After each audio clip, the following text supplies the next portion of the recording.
Outro tema relevante no estudo das ações de controle abstrato é a capacidade postulatória. Capacidade postulatória é um tema estudado em direito processual civil, mas basicamente é a capacidade para postular em juízo. Em palavras mais práticas, capacidade postulatória seria a capacidade para peticionar nos autos de um processo judicial. É possível classificar os legitimados ativos para o ajuizamento de ações de controle abstrato entre aqueles que possuem capacidade processual plena e capacidade processual limitada. A capacidade processual plena, também conhecida como capacidade postulatória especial, seria a capacidade que alguns desses legitimados têm de praticar inclusive aqueles atos que usualmente seriam atos privativos de advogado. Em outras palavras, aquele que possui capacidade processual plena poderá atuar nas ações judiciais de controle abstrato sem a necessidade de ser representado judicialmente, seja por um advogado ou por um procurador. Então vamos exemplificar. O presidente da República pode, em nome próprio, ajuizar uma ação direta de inconstitucionalidade.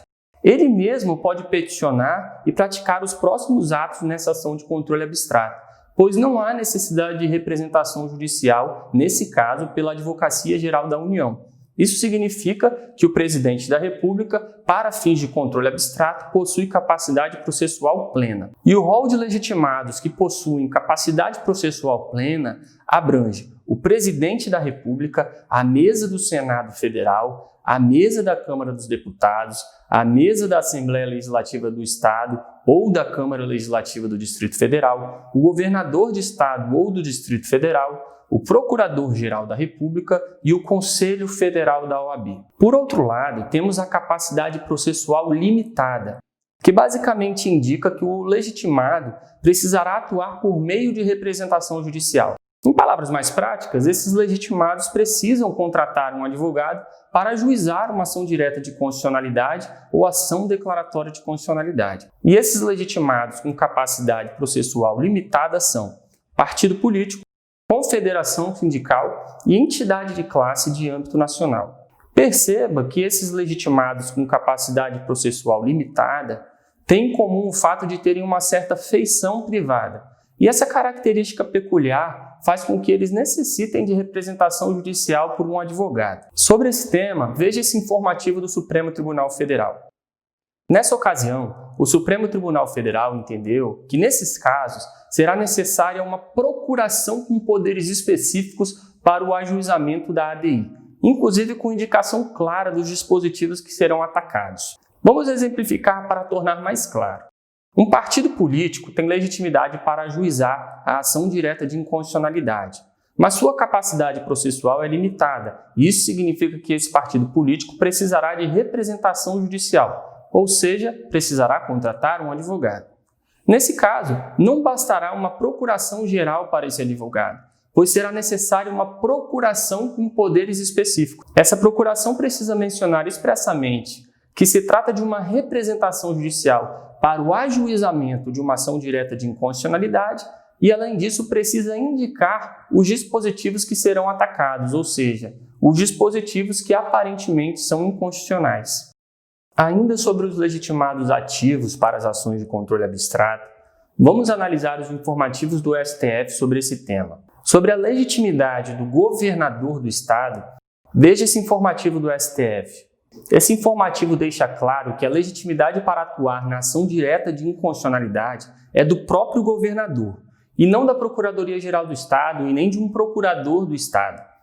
Nesse caso, o governador do Estado havia ajuizado uma ação direta de inconstitucionalidade em nome próprio, e no curso dessa ação, um procurador do Estado resolveu opor embargos de declaração.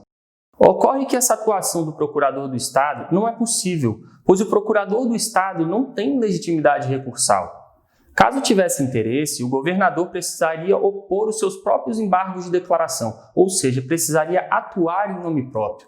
Ou então, ele poderia ratificar, ou seja, confirmar os embargos de declaração opostos por esse procurador do Estado, pois a legitimidade é do governador do Estado.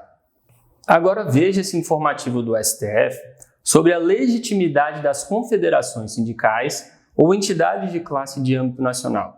Uma associação pode ser uma entidade de classe que representa toda a categoria profissional em âmbito nacional, ou então pode ser uma entidade de classe que representa apenas uma fração da categoria profissional em âmbito nacional. No caso, uma associação que representa apenas uma fração da categoria profissional não tem legitimidade para ajuizar uma ADI contra uma lei que afeta toda essa categoria profissional, ou seja, não tem legitimidade para instaurar o controle concentrado de constitucionalidade de norma que extrapola o universo daqueles que são por ela representados. Esse julgado envolve uma ADI ajuizada pela Associação Nacional dos Magistrados Estaduais. Nota-se que temos uma associação de âmbito nacional, mas que representa apenas os magistrados estaduais, não abrangendo, por exemplo, os magistrados federais.